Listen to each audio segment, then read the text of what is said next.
What is going on, everyone? I hope you're doing well. Today we are going to take a look at 3 different accounts that you can contribute to that are going to either reduce your tax bill right now or potentially reduce your tax bill later, or simply help you invest in your retirement. So whether you are doing your taxes right now, you've already done them, or you're not even near tax season, having these 3 accounts in mind and actually using them when you can are going to help you improve your financial situation. And that's what we try to do on this channel. Financial freedom is easy with the right knowledge. Schools don't teach it, so I will. Keep in mind that this is not financial advice. I'm just trying to show you some possibilities of things that may help you. Be sure that before you sign up for any of these accounts, if you are going to do that, do some research of your own and make sure that it is the right fit for you. Stick around for the 3rd account we are going to talk about, because that one kind of goes under the radar, but also that one has a special ability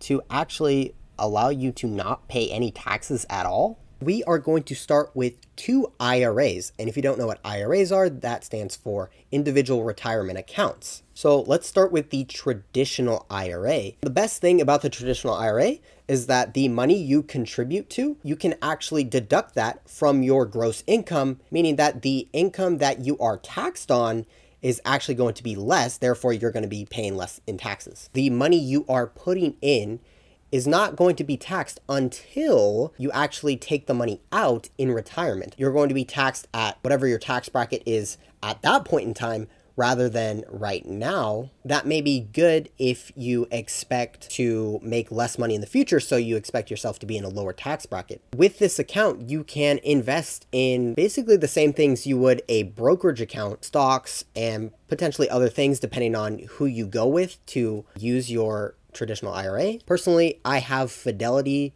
for my traditional IRA, but look for the one that suits you the best. And so as of tax year 2021, which ends in April 2022, the maximum contribution is $6,000, and you can add an extra $1,000 to make $7,000 if you are 50 years old or older. You can save somewhere between $600 and $1,400, depending on your tax bracket. And if you usually get a refund, when I say save on taxes, that's just going to add that amount to your refund. If your income is over a certain amount, you may not be able to deduct the full amount. I will leave a link in the description for you to check out those requirements. Both of the IRAs are very simple to set up. It's basically the same as setting up a brokerage account. If you haven't done that, it basically just requires your personal information and you should be good to go. Now, almost the inverse of the traditional IRA is the Roth IRA. The key difference here is that the Roth part of it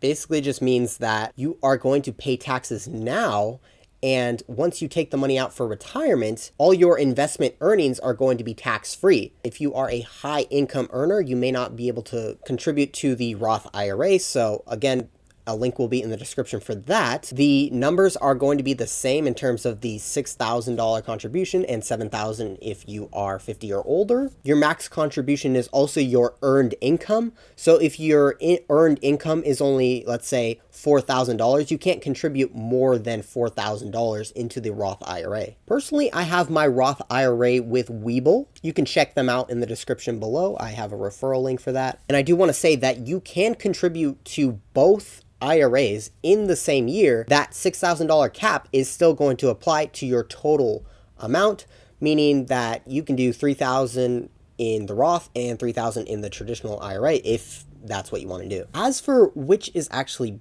better, there's not necessarily one that I can say is clearly better. There may be one that's better for you in particular, but personally, I just can't see myself making a generalization of which one you should go with. Let me know in the comments if you think that there is one that is clearly better over the other, because there's so many different variables. It's hard for me to say. You have the time value of money. That's especially going to be advantageous for a Roth IRA because all of your earnings in your investments are going to be tax-free. So that's a huge positive, but also just paying less taxes over time, meaning you can, put money into your pocket right now and actually use that to invest more right now. And so there's that confliction. But if you are going to contribute to them this year, or if you think you will in the future, let me know which one you would prefer. Along with the bonus account that we're going to talk about in just a second, if you are self-employed and you don't have those contributions going into your 401k, me, I don't have a job, then you can actually qualify for the Savers Credit, which is just more free money, basically saving you more on your taxes just for investing in your retirement. If you've learned something so far and you're enjoying the video, hit the thumbs up and subscribe for more. It helps support the channel and it lets me know that you want to see more financial content, because I feel like it's not super difficult, but there are a lot of little things that make a huge difference in terms of like growing your money and being financially stable and going on to financial freedom. Let's get to that bonus account that we talked about, and that is going to be the HSA, or the Health Savings Account. This account is specifically targeted at your healthcare costs. For example,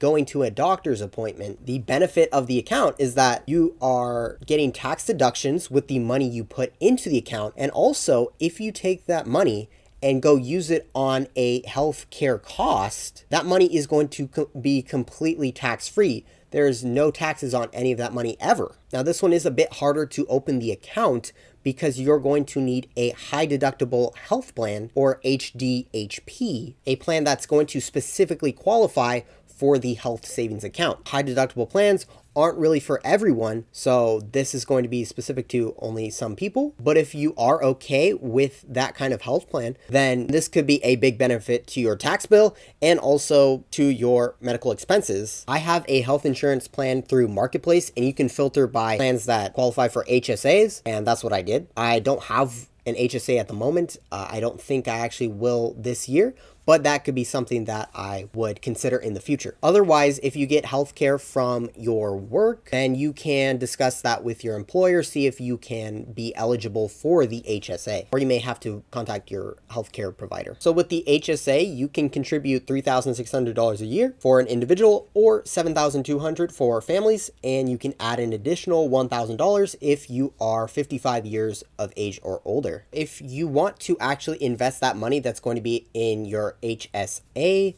to actually grow the money, then you just need to make sure that those options are available for you when looking into who you're going to have an HSA with. And most of the time, it's just going to be like a debit card that you can use for your medical expenses to take that money out and use it. Obviously, this is pretty huge, because this is completely tax-free money if you use it for your health expenses. But also keep in mind that you don't want to invest all your money into an HSA, from my perspective, because in the long run, like, yeah, you're going to have medical expenses. You're also going to have to pay for food, housing, stuff like that. So it'd be good to diversify with this account, but this shouldn't be your priority. I hope you did enjoy this video. You got something out of it. I'm still actually deciding if I want to do like traditional IRA this year or Roth.